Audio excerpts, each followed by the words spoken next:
being overly sexualized. I made a video on this in Nashville maybe a month back, but I wanted to talk more about this, not only from my perspective, but other people. I think the internet is a place that rewards engagement. And what happens to get more engagement is content that's more sexual. And I think there's pros and cons to that, like that motivates the person creating content to make content that's more sexual because it does better. And numbers now, in this day and age, represent something doing well. So that means that people might change their content to be more sexual to get more numbers, because maybe the thing that they really care about doesn't get the same reaction. I've dealt with that personally, where I know, okay, if I take a picture without my shirt on, that's probably going to do better than if I post in a t-shirt, And I think a lot of people deal with this. I think I think it's something that everyone does, Justin Bieber to Shawn Mendes to Selena Gomez to whoever you want to say. And I don't really know too much, but I know that it makes me feel a little bit weird. There's been weird edits made of me online that are super, far from reality. And I think that's kind of a strange thing as a person that lives their life, in a way that's really not like that. Like I'm terrified. I have a song called Fear of Intimacy. If you haven't heard it, check it out. It literally talks about my deep fear of intimate relationships. And so I think on the internet, when something appears to be super sexual, it's just so far from the truth.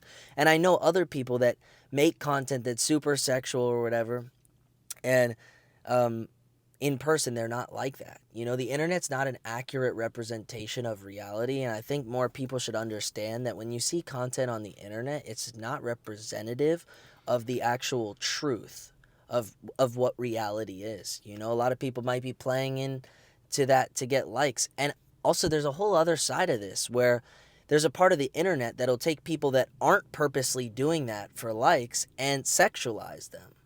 And I think that's got to be a strange feeling. At times I've felt that before. I try to just remember, like, I'm here to make music. I'm here to create businesses. I'm here to connect with people. And at times, sure, do I want to be able to post on the beach without my shirt on? Sure. But, like, it's just something that comes with it, and I'm not complaining because I know a lot of people have it a lot worse than I do.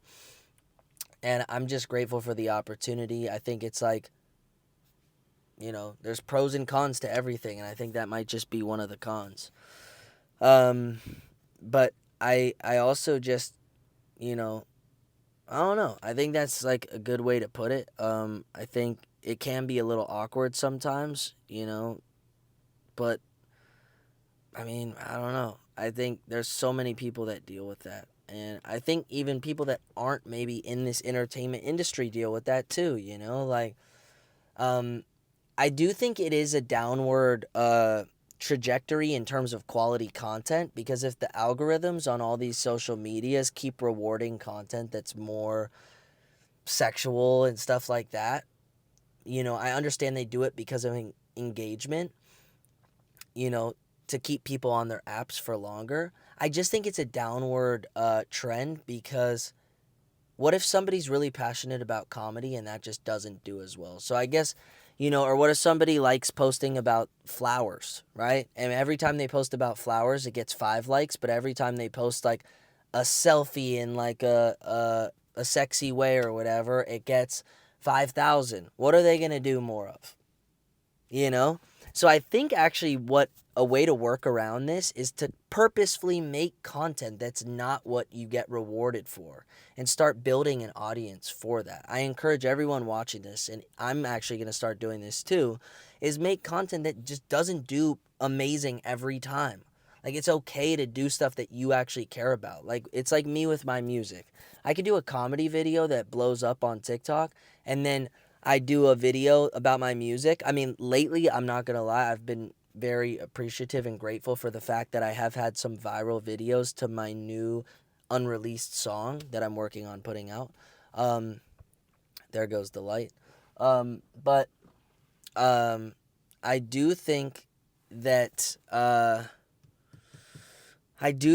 the internet just doesn't. I don't know what I was saying. I got a text. What was I saying? Oh, I've been blessed that I have had some content that has done well for my music, but sometimes I'll post music related content and it doesn't do anything.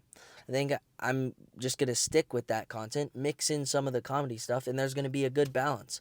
But I think if you care about something, post about it. Don't worry about numbers. I know it's hard, but trust me, it's a lot cooler to not care than to care. 100%. And it requires a lot less stress on a day to day basis. Um, yeah. Subscribe if you're new here.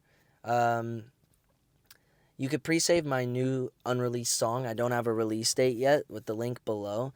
It really, as an independent artist, would mean the world. I don't have a big company behind me or funding or anything like that. It's just you and I.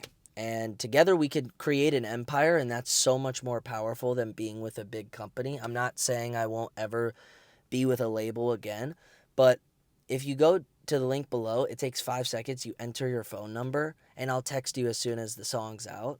And you know, eventually I will have a release date for you guys. So, yeah, you'll get a text as soon as it's out.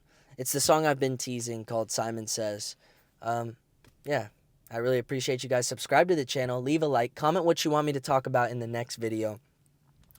I love you.